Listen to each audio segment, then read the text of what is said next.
Good afternoon, ladies and gentlemen. Welcome to this joint seminar by the Center for Comparative and Public Law and the Department of Politics and Public Administration. Today, we're very honored to have Professor David Law, Professor of Law and Professor of Political Science from Washington University, to speak to us on constitutional archetypes. David earned his PhD in political science from Stanford University, the BCL from Oxford, and the JD from Harvard. You must be the dream kid of every parent in Hong Kong. His research has been supported by the National Science Foundation, the Council on Foreign Relations, and the Fulbright Scholar Program. His works appear in leading U.S. law journals. He's held visiting positions at various leading law schools in Japan, Korea, Taiwan, and the U.S. Let's welcome David.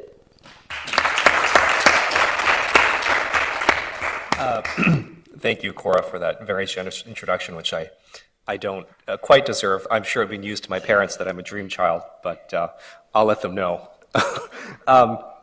So this paper arises partly from it's part of a larger book project on whether there are patterns to constitutionalism, and if so, what those patterns are. And let me review some of the hypotheses that are out there now. One is a convergence hypothesis, that constitutions are becoming increasingly similar. I want to be clear that today I'll be talking just about constitutional drafting. The larger book project will address both drafting and adjudication, but today I'll just be talking about patterns in constitutional drafting. Some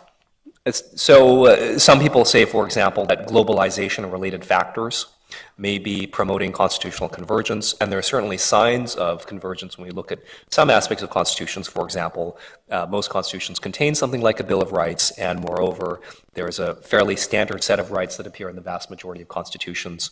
So there is some evidence in favor of the convergence thesis. There is also what might be called a fragmentation thesis, which will be familiar to people in the field of comparative law. Montesquieu argued that while there are transnational patterns in private law, there is no such thing when it comes to public law, that constitutions necessarily do and should reflect local circumstances and local conditions. And so it is not possible, argued Montesquieu, nor is it desirable to engage in constitutional borrowing from other jurisdictions.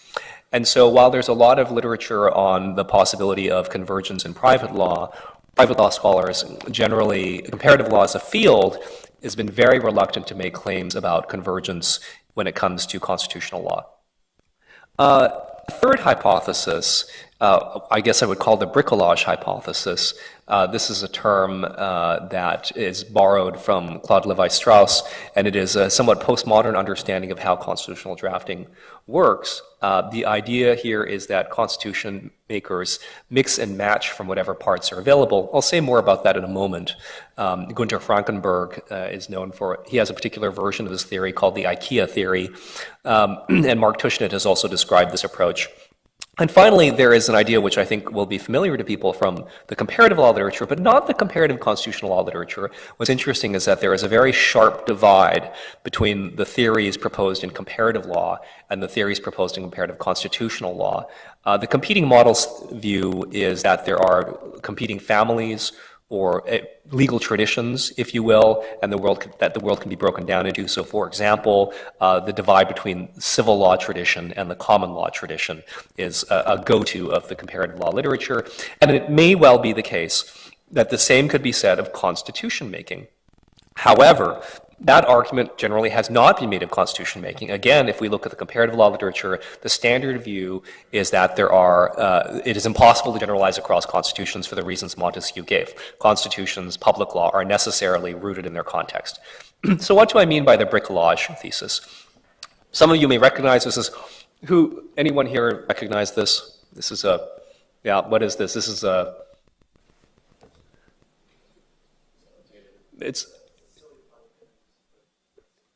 It's Mr. Potato Head, right? I mean, we could do it with silly putty as well. Fail, that's right. We really failed the toy recognition test. So the idea here is, Frankenberg says you have something like an inventory of constitutional commodities, right? You take these constitutional elements, they're decontextualized, they're uploaded to this global inventory. Then when constitution makers reach in and they pull out the parts they need. What do I need now? I need a preamble. Now what do I need? I need something about the legislature. Now I need something about the executive. Now I need something about the judiciary. Now I need something maybe or not about federalism. That's an optional piece.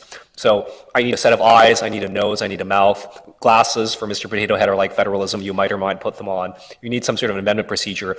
And so these parts can be mixed and matched more or less at random, right? And the result you get is the modern Constitution. Slightly different view, right, starts from the premise that yes, Constitution makers, and I call this the competing models approach. Constitution makers do have a common set of elements that they can choose from, like a box of Lego bricks, right? So I think of bricolage as the Mr. Potato Head model, and I think of competing models as the Lego model. So you start with this box of bricks, and you can build things from the same box of bricks that everyone else has access to, right? In an age of globalization, we all understand we have easy access, easier than ever, access to how constitutions elsewhere are written, easy access to the literature on constitutionalism in other countries. So what do we do with this wealth of information, this giant box of Lego bricks at our disposal? So the competing models thesis would be that rather than simply randomly picking a set of eyes, randomly picking a nose, randomly picking a mouth for comic effect, isn't that funny? Instead, people tend to pick from this box pieces that go together, and they have something in mind when they're building their constitution, right? Now, if you pick the shark and the cannons and the sails, you could slap those on top of a spaceship, but generally speaking, constitution makers don't do that. Even though everyone has access to the same set of building blocks, ultimately these constitutions are constructed with particular models in mind, models in which the pieces tend to go together in some functional, thematic, ideological, or historical, intellectual sense, right? So likewise, when you shop at IKEA, whereas Frankenberg argues that you would go through and simply pick a sofa and pick a chair and pick a desk and just throw them into your living room, the other way of thinking of it is people don't do that at random. They have, oh, I like this particular showroom. I like this particular line of furnishings. Obviously, it doesn't work to have the classic dark mahogany bed with the sleek glass and steel coffee table. So constitution writing may be the same way. You have access to all of those parts, but you don't do the constitutional equivalent of put the dark mahogany bed with the glass and steel coffee table. Right? Those are competing models, just as they're competing models of how to furnish a home, they're competing models of how to write a constitution. Now, to investigate these theses, these competing theses, I do an empirical analysis of preambles. Why study preambles? So, on the one hand, they are supposedly the most varied, non-standard part of a constitution. Because they are said to express national identity and national values.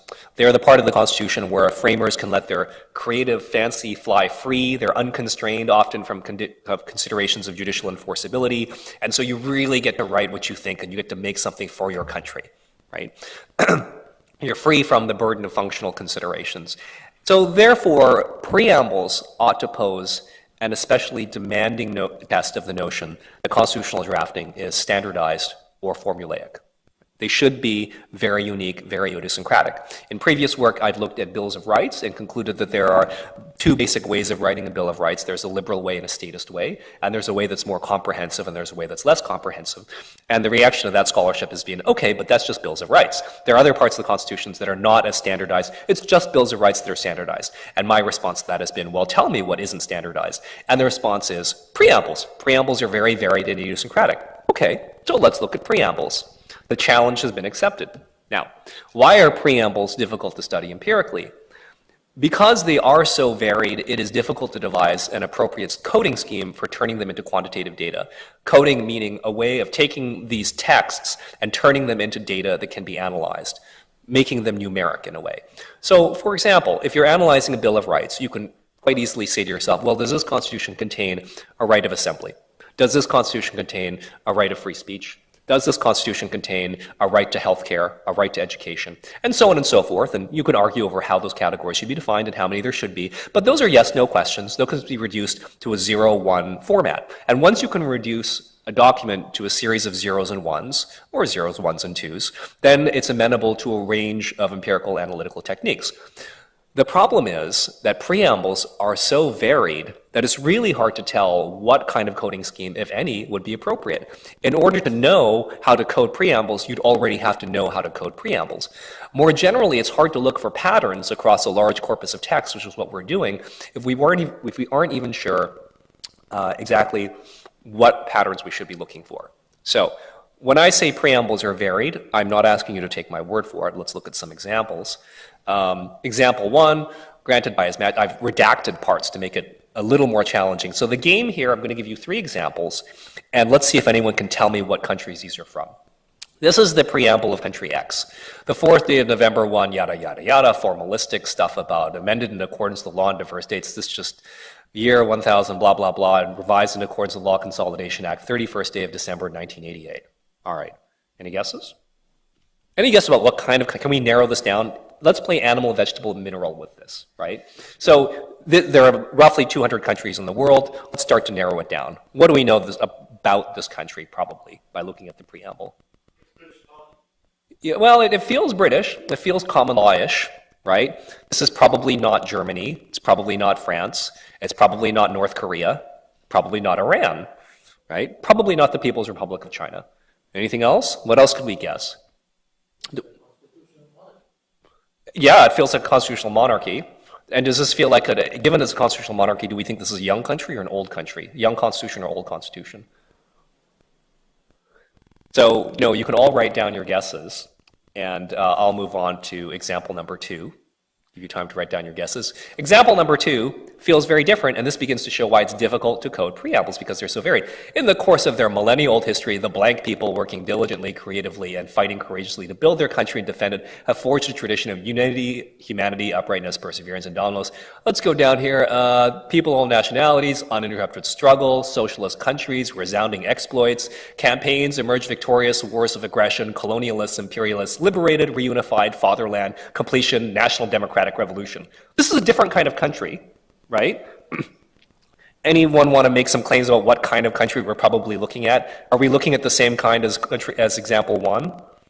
No, this feels pretty different. What are we probably looking at here? Yeah, this is probably some kind of a socialist country. Do we think this country is 200 years old, or at least the current regime? Probably not older than Marx if it's socialist, right? So, we've got a lower bound on how old, an upper bound on how old this country can be. So it's a newer country. So again, feel free to write down your guess as to what country this is. And finally, I think this is the hardest. Whereas the people of blank have affirmed that their nation is founded upon principles that acknowledge the fatherhood and supremacy of God and man's duties toward his fellow man, firmly believe in the dignity of human values, express their respect for the rule of law, ideal of free men, freedom, enjoy economic, social, and political, civil, and cultural rights, Constitution reflect these principles and beliefs, high ideals, nation, fundamental rights, freedoms, yada, yada, yada, right? Cut, paste, boilerplate. Right? What is distinct? This is about as distinctive as oatmeal, right? This is the constitutional equivalent of hamburger helper. You can put this language in any constitution and it fits right in, right? This is a generic sounding preamble. This one should be especially difficult to identify. Right?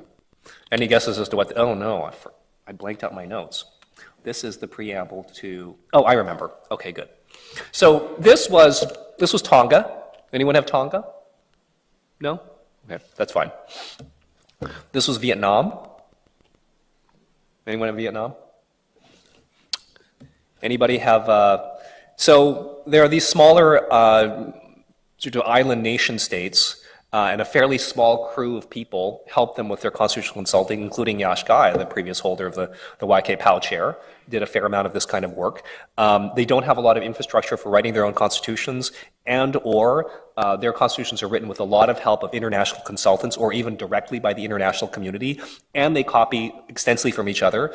Does not help, partly because they are small and they don't have a big native long constitutional culture or tradition or infrastructure for writing something original. So this is Grenada. This is Grenada's 1973 constitution, right? Also common law jurisdiction, but doesn't read as common law-ish as the Tongan constitution. The Tongan constitution Tonga actually is one of the world's oldest constitutions, and Grenada this is the 1973 Constitution of Grenada, so we're also seeing a time effect. Okay. So how do we analyze these things that are so varied, right? Very difficult to see. We can see what a rights checklist would look like, but what on earth would a preamble checklist look like, right? We know that there are obvious differences in genre, and these are just reeking with different kinds of ideological language. But that's very difficult to code, to say to a research assistant, if you see this, write down the number 0. If you see that, write down the number 1. Even if you try to do that, you're probably not going to capture all the relevant aspects of variation. So here comes the structural topic model to the rescue. This is a software package that can be downloaded and installed for free with an R, which is also free. And here is what I mean, but here is what is meant in the literature by topic, right? A topic is a set of words that tend to appear in conjunction with one another, right? To be really technical, it's a probability distribution over words. So take two topics, right? One topic, the word spades will appear with, say, 70% probability. The word bridge will appear with, say, 65% probability, and the word Trump will appear with 80% probability. Then we have a different topic in a conversation. The word primary appears maybe with 90% probability, the word poll appears with 50% probability, and the word Trump appears with 80% probability, right? Now, these are different topics of conversation, right? If you see that first that first set of words co-occurring, you're probably talking about some sort of a card game. People are talking about card games. If you see that second set of words, even though there's a word of overlap, Trump, you're probably talking about the American presidential election process, right? Primaries, polls, and Trump. And what's interesting about the structural topic model is because it's looking for patterns of word co-occurrence, it is not fooled by the fact that Trump appears in both topics. It realizes that Trump has a high probability, that word is quite distinctive, but also has a high probability of occurring across two very different unconnected topics. And so in deciding whether a particular text is about topic A or topic B, the software will look to see what other words appear with the word Trump. Okay. So the structural topic model goes through your documents. It analyzes all the documents to identify the word distribution associated with each topic. Right? So it might come up with these two topics, topic A and topic B, and then can measure the prevalence of each topic within each document. How much of this document is topic A? How much of this document is topic B? And those are your topic prevalence measures. Right? Okay. So how many topics, if we run this magic on preambles, how many topics, distinctive patterns of co-occurring words, how many topics do preambles contain? Very surprisingly, the structural topic model, the diagnostic suggests that the preambles break down into just 3 topics. Now, this should be surprising for empirical scholars because if you think about how models work, generally speaking, the more variables you put in a model, the better you're able to predict whatever it is you're trying to predict, right? So in this case, what we're trying to predict in a sense is the breakdown of words, the composition of words in this document. And so you intuitively and methodologically, the more topics you have, the better the fit the model should give you. What's really surprising is that 2 of the major diagnostics suggest that there are really no more than 10 topics. If you try to push it to 10, the model gets significantly worse very quickly. And the held out likelihood measure, without getting too technical, suggests really that 3 is the appropriate number. So this is a very low dimensional model.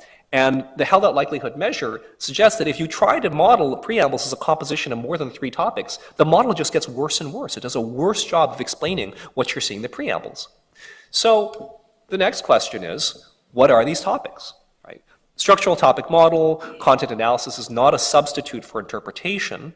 Right? What it does is it goes through the entire haystack for you, reports every object it finds in the haystack, and then you decide what you're looking for. If it's needles, you find the needles and what the computer's found for you. So the resulting topics from the structural model, we can think of these as topics or ideological vocabularies. Each topic that the STM identifies has distinctive historical, legal, and above all, ideological characteristics. Here's what I mean. Here's topic 1. Let's just take a look at these words here. And you may find that this corresponds to the type of preamble we saw with Tonga. Shall assemble Parliament. England is actually in there. Lord, Britain, Commonwealth, Court, Judiciary, whereas, Council, right, King, Subject. Okay? So just hold that in your head. That's one of the topics that STM identifies. Holding that in your head, now let's look at the next topic. Again, some of this may be hard to see, but we see words like Arab, China, socialist, African, homeland, progress, struggle, revolution, socialist, Islam. These words are deliberately truncated because the text pre-processing tries to take off suffixes because you don't want constitution and constitutions to be identified as two different words, right?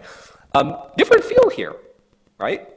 This feels more like the Vietnam kind of preamble, right? So far we're seeing maybe those three preambles we looked at, they differ a lot, but they may be representative of genres, ideological genres of constitution writing. Now let's take a look at the third topic. What's distinctive about this topic? Human, peace, dignity, govern, principle, protect, fundamental, state, nation, justice, constitution, freedom, right, people. Again, generic, hamburger helper. And that's an overly American cultural reference, isn't it? Or North American. I don't know what the Cantonese equivalent of hamburger helper is. Oh, never mind. Sorry. Is there an equivalent? All right, it doesn't matter. So, oatmeal, pablum, generic stuff, right? This reads like I took a bunch of constitutions, a bunch of international human rights or international legal documents, put them in a blender, hit puree, and just squeezed it out in a tube on someone's constitution, right? If we look closer, we might see some things that are kind of somewhat interesting. Here's what we see. We see the word world, we see universal, we see charter, and we see African. Okay. Now, charter and African are tricky words, right? Both of those words could refer either to domestic legal instruments or something that is very specific to a particular region. Domestic charter, the African people, the African homeland, or they could refer to international norms and international documents. So the European Charter of Human Rights, European Convention, the African Charter of Rights and Freedoms, the UN Charter could be part of UN Charter. African could be part of African Union. It could be part of a reference to regional organizations, the Economic Organization of West African States. So these are ambiguous words. Like the word Trump, these words are distinctive, but they could appear across multiple topics. So let's take a look at how these words are used in documents that are heavy on topic 3 and documents that are heavy on topic 2, right? So I'm calling topic 1, I'm calling this a liberal archetype. I'm calling topic 2 a statist archetype. And I'm calling topic 3 a universalist archetype. Are these labels accurate? Well, let's take a look at how the word charter in African these words are used in documents with a high prevalence of topic 3. If topic 3 is highly prevalent, then overwhelmingly the word charter is used to refer to the UN Charter or some other international charter. The word African is overwhelmingly used to refer to the African Charter or the Charter of the Organization of African Unity, and only about 13% of the time is the word charter being used to refer to a domestic instrument. For preambles that STM identifies as having a below average universalism score, the vast majority of the time, 75% of the time, the word charter is being used to refer to a domestic legal instrument. So not only is STM sorting words into topics, but when the same word appears across multiple topics or is being used in different ways, it knows how the word is being used. Because, again, it's looking at the other words that the word charter is being used with. So the measures of topic prevalence are really a proxy, the measures of prevalence of topic 3 in particular are really a proxy for not just generic constitutional language, but language that is very internationalized. Indeed, language that may be even taken from international legal instruments. And as we'll see in a moment, we'll see that constitutional preambles that score high on topic 3 bear a strong linguistic similarity to international human rights instruments. So there is this process of mutual influence and interdependence between international law and this style of constitution writing. Right? Topic 1, the liberal model, what I call the liberal archetype. These kinds of preambles belong disproportionately to countries from a common law tradition, and the words that they contain are very commonwealthy, very common law. The word clouds I showed you earlier, the size of the words corresponded simply to the raw probability of the word appearing, but that means word like constitution feature very prominently, and that's not a very distinctive word. What's more interesting are words that have a combination of frequency and exclusivity. They appear a lot within the topic, but they also tend to appear only within that topic. If you look at topic 1, the high frequency exclusivity words, frex, are act, parliament, kingdom, commonwealth, lord, amend, majesty. Wow, that flavor is pretty clear, right? Topic 2, socialist China movement regime, construct, continue, and cause. Again, a very different flavor. Topic 3, generic, men acknowledge individual recognition, recognize, inherent, and pledge, right? So the topic 1, constitutions that score high on topic 1 overwhelmingly belong to common law countries. Constitutions that score high on topic 2, what I call the statist archetype, they're written in the statist archetype, belong disproportionately to civil law countries. And the constitutions written with a lot of topic 3, the universalist topic, contain language that we find in international law and international legal instruments. So notice that you have not just 3 genres of constitution writing, but each genre of constitution writing has a symbiotic relationship with a different legal tradition. These constitutional traditions don't exist these ways of constitution writing don't exist in isolation or in the abstract, but rather they exist in the context of some other body of law, common law, civil law, and in the case of constitutional law, international law. So the usual typology of comparative law, which says we can divide the world into the civil and common law families, is inadequate. It's inadequate because it does not capture the tremendous influence of international law on constitutional law. By introducing a third model of constitution writing, what I call the universalist archetype, we capture the commingling and interdependence of constitutional law and international law. So if we were to speak of legal families, in private law, perhaps we could speak of just civil law and common law. When we speak of constitutional families, we'd have to say there are 3 families. There's a liberal or common law family, there's a statist or civil law family, and there's also a universalist or international law family. Again, characteristics associated with each type of preamble ideology. If you have a lot of topic 1, these are common law countries with a lot of negative rights, civil and political rights, and an emphasis on judicial protection of the individual from the state and the judicial enforcement of constitutional limits against the state. If we look at countries with preambles that score high on topic 2, these are civil law countries, statistically speaking. They are countries with a more statist rights catalog, a lot of positive rights, social and economic rights, and moreover, citizens aren't just rights bearers, but have duties and obligations to help the state achieve its collective goals. If we look at countries that score high on topic 3, universalist archetype, these tend to be smaller countries and poorer countries. These are countries with constitutions that explicitly give privileged treatment to treaties and international law, right? Again, the relationship here in Model 3 between constitutional and international law, and strong textual similarity to international legal instruments.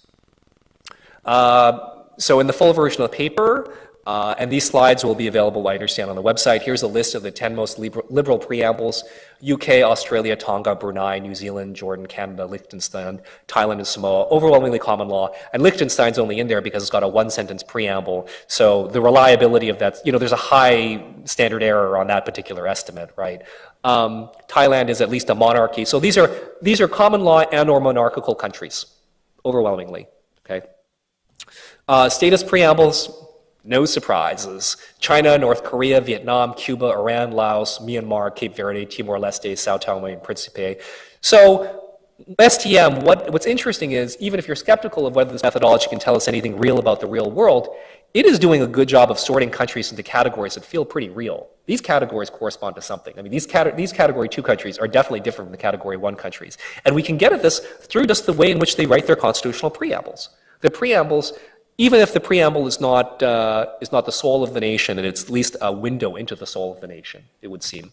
And finally, universalist preambles. This is interesting. We've got here a mixture of very small island countries, post-Soviet countries, and international legal documents. The ICCPR and the ICSCR, linguistically, the model is saying the preambles to those documents are almost identical, really look like the preambles to the constitutions of this category.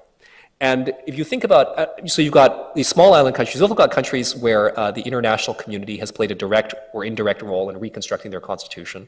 And these post-Soviet countries where statism, communism has been discredited, but it makes no sense at all for them to jump into the common law tradition. That's bizarre and very alien. So what do? They pick something anodyne, universalistic, internationally acceptable, and that's this international or universalist archetype. So, last slide, initial conclusions from this project, which again I'm building out into a book, so I welcome the input. Constitution writing is standardized, but it isn't standardized into one standard. There are competing standards, competing ways of writing constitutions. So the convergence literature the idea of convergence is incorrect, but so too is the idea of endless fragmentation. What we have is competing standards or models, each with distinctive ideological, historical, and legal characteristics, and a universalist model that is heavily influenced by international law and thus generic looking is gaining ground. And the rise of this universalist model mirrors the growing scope and influence of international law and institutions in the post-World War II era, which dovetails nicely with what we see in the literature about the transformation of international law since World War II. So I hope I've left enough time for questions. Thank you for your patience, and I hope that was coherent. Thank you very much. Any questions from the floor? Yes, Albert. I have two questions. One is a technical one about the words in the topic. Maybe I didn't listen very carefully. So, for example, for topic A, what you call the liberal archetype, where do the words constituting topic A come from? Do you select the words, or does the computer program select the words constituting a particular topic? The software selects the words. I don't know why we've lost the PowerPoint. Just trying to, yeah. Okay. So I'll try and do a show and tell these, but in the meantime, the software, this is what's great about the structural topic model. I don't tell the computer which words are important or distinctive. The software picks out the words that tend to occur together and form coherent, self-contained topics. That's entirely driven by the software. So now one might say, well, what does the software add to our understanding of preambles that I can't do simply by reading the preambles myself? I can do that. I mean, I can read 200 preambles and give you my impression, as one would have gathered from those three examples I gave you, Grenada, Tonga, and Vietnam. I could say, I think that there are three different genres out there. Problem with just doing it impressionistically and not using the software is, first, I don't know if those are representative, right? This is my judgment. I'm kind of like, I think that, these are recurring constitutional archetypes. And second, I might be able to identify pure examples of each type, but I don't really have a systematic way of taking a hybrid preamble, and most preambles contain a mixture of universalism and statist content, or universalism and common law content. I don't have a way of quantitatively measuring with any degree of exactness that breakdown, right? So what's interesting is, for example, the German constitution. On the one hand, Germany has a strong statist civil law tradition. On the other hand, obviously following World War II, it had to incorporate international norms. The same with the Japanese constitution. And the nice thing about the model here is it says, when I look at the German or Japanese preambles, I see an almost 50-50 mix of statist and universalist elements. And moreover, I haven't done the time series analysis yet, but I'm almost convinced, I'm quite sure that what I'll find is that Germany and Japan are among the first constitutional preambles to incorporate this type of language, because they are among the first to be bent to the post-war international legal order. But I'm sorry, Albert, that's a very long way of answering your question. I let the software do it, and I think that there are advantages to letting the software do it, because then you don't have to take my word for it that these are real, naturally occurring phenomena.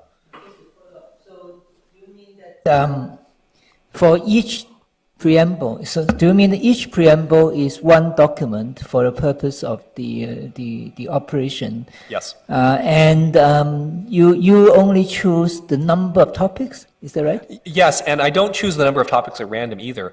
There are tests that I run basically to test the predictive power of models with different numbers of topics. So I can see, for example, if I have a 20-topic model, how good is the model at breaking the preambles down, explaining the variance? If I have a 2-topic model, how good is the model? And I can run these diagnostic tests for models with different numbers of topics. And when I do that, it says different tests tell me you're looking for a number somewhere between 3 and 10. And one of the tests in particular says it's really just 3 topics. When I try looking at models with more topics, the topics do not lend themselves to natural interpretation. They don't really make a lot of sense. One starts to see things that really feel like one topic split into multiple topics. So a combination of human interpretation and some of the diagnostic tests say, really, 3 topics is the right number.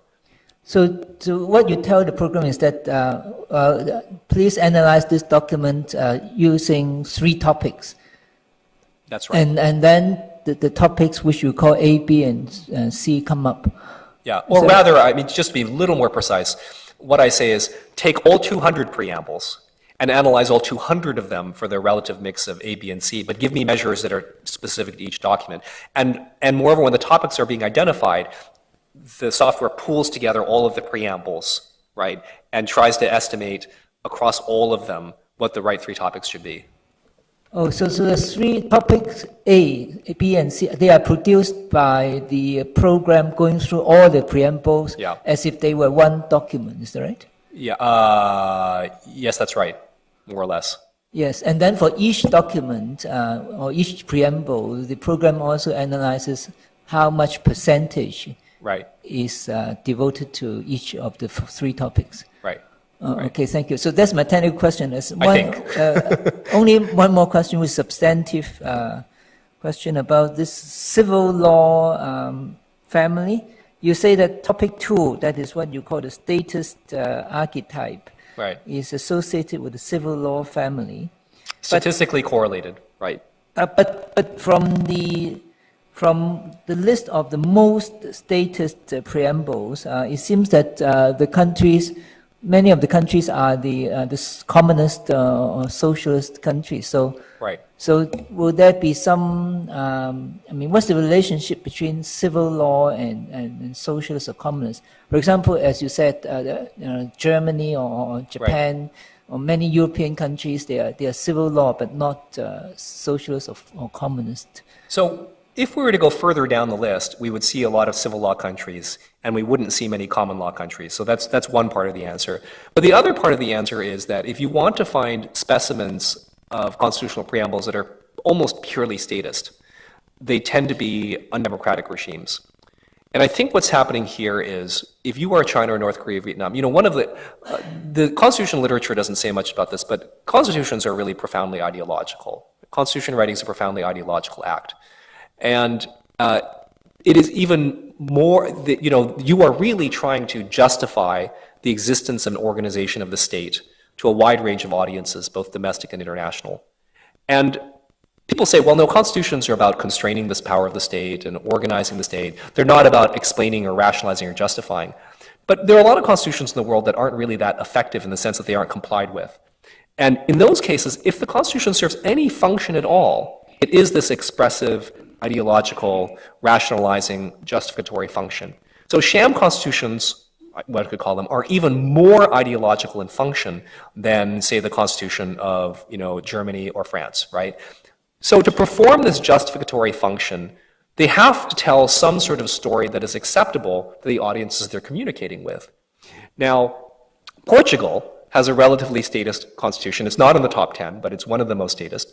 And let's say you're China, and you're writing something, or that's too close to home, literally. Let's take North Korea. You're trying to write something that is acceptable to a wide range of audiences. Now, you could write something that says, all power resides in the supreme leader. I take everything that I want. And you all live in poverty and despair. And we're a rogue state, and we bully, and we're basically an organized mob in the form of a state. I could say that. That's not acceptable. All right, what are my other choices? Well, what's proven acceptable? I could write something about Her Majesty and the year 1800, and no, that's not going to work. That is bizarre. That's an off-the-shelf option, but that doesn't fit at all. And what I'm saying here is off-the-shelf options are by definition higher legitimacy because they're already accepted and established. So what does that leave me with? Well, I could go the sort of United Nations international human rights-y language, but that's exactly what we don't do. So what can I reach for? Well, how about something that celebrates the state as the personification of a political community? And if the state speaks for the community, then anything that stops the state from doing what it wants to do is something that stands in the way of the community getting what it wants. And so this kind of ideological narrative is more suitable to justifying the unlimited exercise of state power, right? So the most easily reappropriated type of conventional ideological narrative is the statist narrative. That's not to say that all countries with a statist narrative are authoritarian, totalitarian regimes. It is to say that this type of narrative, it's easier for North Korea to borrow from Portugal than it is for North Korea to borrow from the UK or to borrow from Grenada or the International Civil and Political Rights Covenant. Does that make sense? Yes. Through automated pattern recognition, you have arrived at the three types of constitutions. Now, I'm sure you're familiar with types of nationalism or varieties of capitalism. So, Professor Law, have you relate the result of your research with the varieties of capitalism approach of Hall and Soskitz? There is the liberal economy, or the types of nationalism by Leah Greenfield. There is individualist and collectivist. So, how do you see the implications on interpretation of results in the broader political science literature?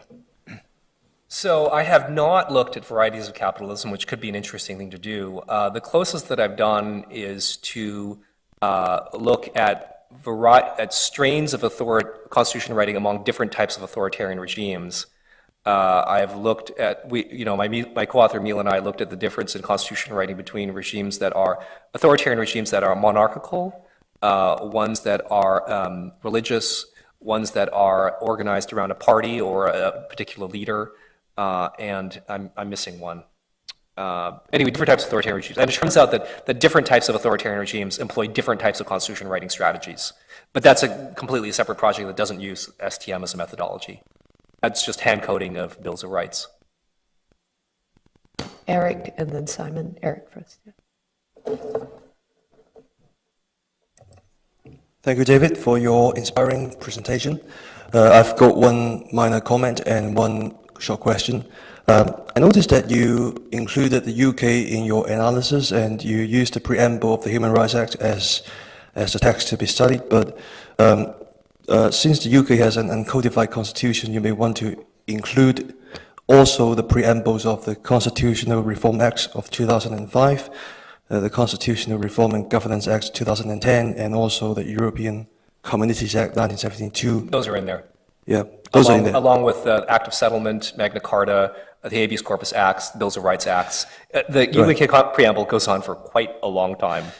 But I guess you can limit your study to post-war preambles. No, we went all the way back. Why not? I went all the way back. Okay. So my question is, do constitutional preambles generally reflect the content of constitutional provisions?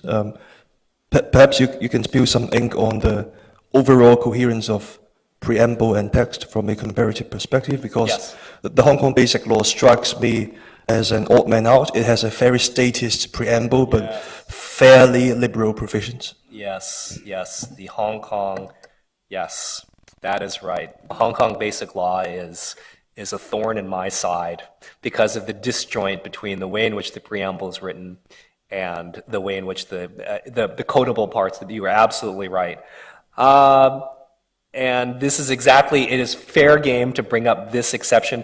Of course, this is empirical work, and so these are generalizations, and there are going to be some exceptions, and Hong Kong is an exception. Statistically speaking, so I have these ideology scores. The two things that I've coded and analyzed empirically now are preambles using this methodology and bills of rights using a more traditional coding typology. And generally speaking, they're strongly correlated. So if you have a liberal Bill of Rights, you have a liberal preamble. If you have a statist Bill of Rights, you have a statist preamble, and vice versa. Hong Kong is one of the reasons why the correlation is not perfect. Okay, thanks, David. My two questions sort of parallel Eric's questions. So they're both methodological, and I just wanted to ask you, how did you deal with the situation where countries have changed their constitution or amended the preamble? Did you sort of just collapse it all together and said that that's the preamble for that country? Because potentially, that seems to be the way one would do it with coding, but one might be sort of missing some important subtleties there that are temporal, and which could be important. So I'm just curious about how you dealt with that. Yep. The second question is sort of echoing the second question that Eric had, which is your title of your paper is Constitutional Archetypes, but is it more accurate to title it Constitutional Preamble Archetypes? Because are you proposing, or have you done, or are you proposing to also make reference to the rest of the body of the Constitution, code it, and then to check your initial archetypal classification? Good, yeah. So I think both good questions, and what order should I take them in? Let me take the first one. So this analysis just looks at preambles as of 2012. I'm currently filling in time series going back to just before the outbreak of the First World War, and I'm going to have 5 intervals: pre-World War I, pre-World War II, immediate post-World War II, height of the Cold War, and then bring it up to 2014. So I'll be able to make some claims about but so what you're seeing, for example, is for the construction of the UK's total constitutional preamble as of the year 2012. That's what's analyzed. With respect to whether I can say that these are constitutional archetypes, in a literal sense they are, because they're archetypes in their constitutional nature, although they don't speak to the entire Constitution based on the findings here. But the more satisfying substantive answer would be, I've already started to do these correlational analyses, and as I mentioned to Eric, the Bills of Rights line up pretty well with the preambles, and that's nice, right? Good that they do line up. And there are some really interesting correlations. This is why I say these archetypes are multidimensional. They're not just ideological. Well, maybe they are, maybe they aren't. For example, take some things that the constitution writing literature just treats as optional or esoteric. For instance, does your constitution name the national capital? Does it name or identify the national flag? Now, these are not inherently ideological things in a sense, because every country has a flag and every country has a capital, and it would seem to be a matter of pure preference whether you happen to specify that in the Constitution. No harm, no foul either way. Now, it turns out that they're strongly correlated. Those two types of provisions are strongly correlated with the ideology of the preamble, or the so-called just the preamble ideology. There are a couple possible reasons for that. One is that, again, Constitution drafters are using models. When they take 3 pieces from a model, they're going to take more pieces from the model. It may be because they're lazy, it may be because they think the pieces go together, but there's not we don't see a lot of random and mixing and matching. They don't write the Mr. Potato Head way. They write the Lego spaceship or pirate ship way. They're going to build a spaceship or a pirate ship. They're not going to build half a spaceship and half a pirate ship and plunk them together. Excuse me. The other explanation is simply that actually we're overly narrowly understanding what it means to be ideological. If you're writing in the statist vein, a constitution, right, the legitimacy and authority of the state are predicated upon the notion that the state speaks for, acts for, embodies a particular political community. And if that's the ideological premise, then you have to be relatively preoccupied as well. You then have to be attentive to the identity of the community for which you purport to speak, the membership of the community for which you purport to speak, and the symbols of the community for which you purport to speak. If the legitimacy of the state and the exercise of state power are predicated upon the state's identity with the community, the Irish people, the Jewish people, right, the Korean people, Juche, right, then you have to construct that as part of your constitutional narrative. And invoking things like the flag and the national capital, these are symbols of nationhood. So I don't think it's coincidental, pure coincidence, that constitutions with statist preambles also go out of their way to identify symbols of statehood. because the kind of narrative that they're offering is different from the kind of narrative that a liberal preamble offers. A liberal preamble says to you, we just accept traditional forms of authority. It could be monarchical, it could be religious. That's not really the modern claim to legitimacy on which the state is predicated. What it's predicated on is we're going to give you a state that operates within constitutional limits. So the legitimacy of the state derives not from the nature of the community for which the state speaks or the pedigree of the state's authority. It derives instead from respect for constitutional limits. So the liberal archetype actually almost thrives on being paired with some illegitimate, historical, holdover, monarchical, religious type of authority. Because if you have that kind of authority, you don't want to repudiate it. The way to make it legitimate is to slap some constitutional limits on top of it. Whereas the statist archetype, you're not dealing with an illegitimate form of authority that you're trying to legitimate. You're trying to construct a legitimate form of authority in the first place. And you're trying to tell a story about who we the people are, right? What is the polity for which the state acts?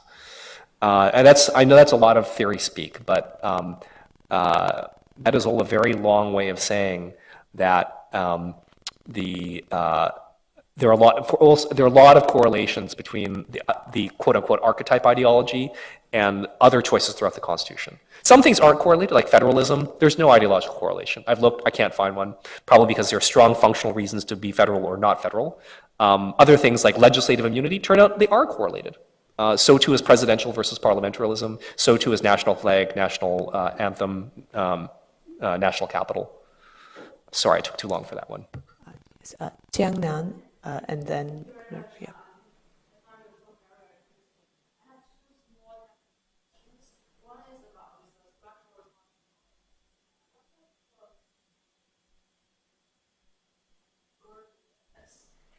I think your mic might be off.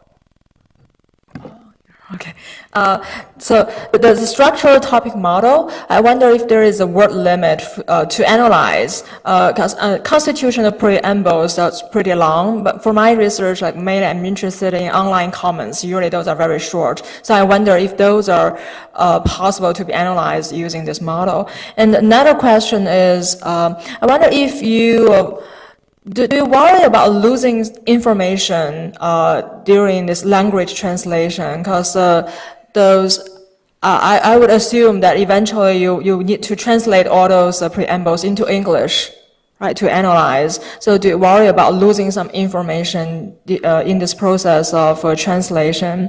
And also, I think it's probably not a big problem for English for this kind of analysis, but for Chinese, so sometimes it's a like 3-character or 4-character word, and computer might automatically trunk them into 2 separate words and then lead to misunderstanding. So how to deal with this problem? Thank you very much.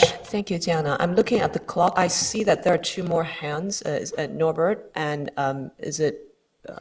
there was one more hand here. Okay, just Norbert. Maybe I'll take, and Kai. So maybe I'll take Norbert and Kai's questions as well, and then you'll answer all of them in one go. Yes, Norbert, please. Thank you. I have 3 questions, but I would probably talk about just 2. The first question is about the use of unigrams.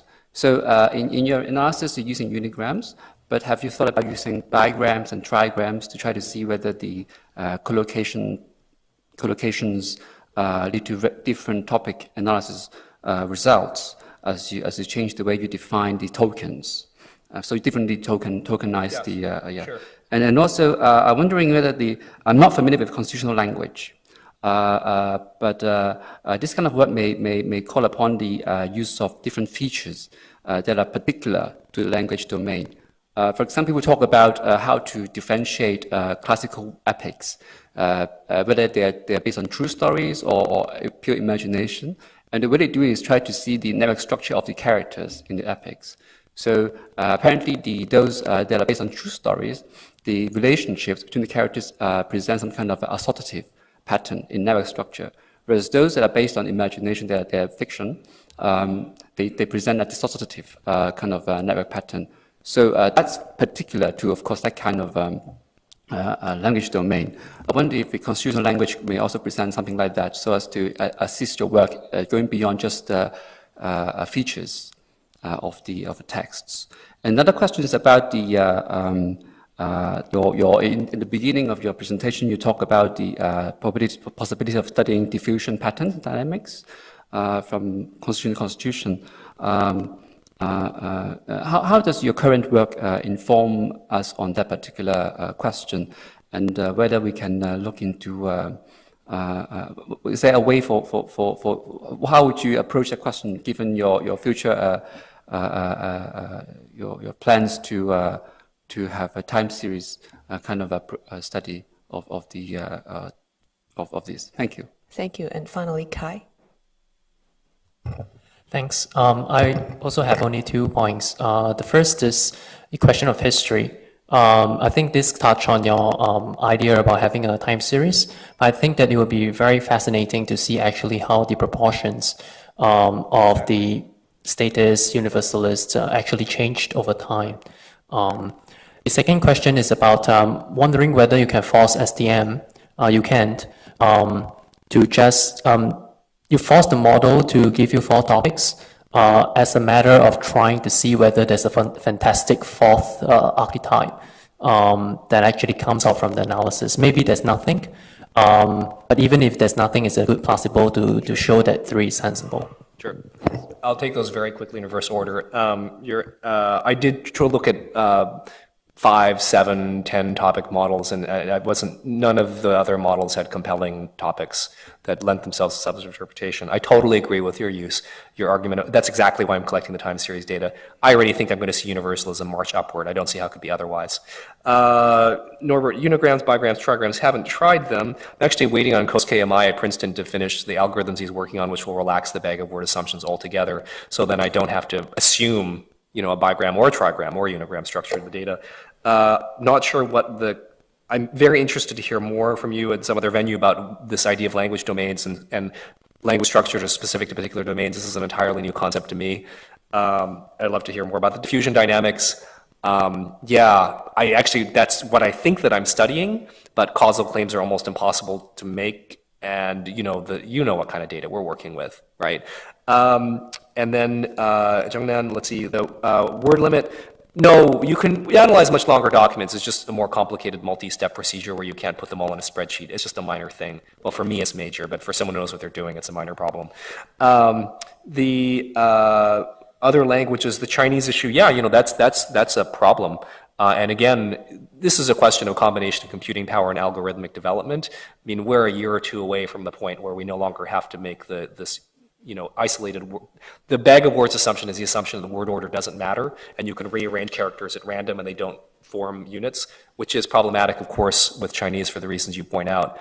But I think what's interesting is that even with these limitations, right, as long as we're asking the right kind of question, and I think this is the right kind of question for this methodology, even within the limits of this methodology, the topics that are identified really are kind of coherent and lend themselves naturally to interpretation. My belief is that even with a more sophisticated method that relaxed the bag of words assumption, we'd only get better, even clearer results. Thank you very much. Thanks so much for your participation and the excellent comments and questions. Please join me in thanking David for your stimulating and refreshing ideas. Thank you so much. Thank you. Thank you. It's a great honor to be here. Thank you.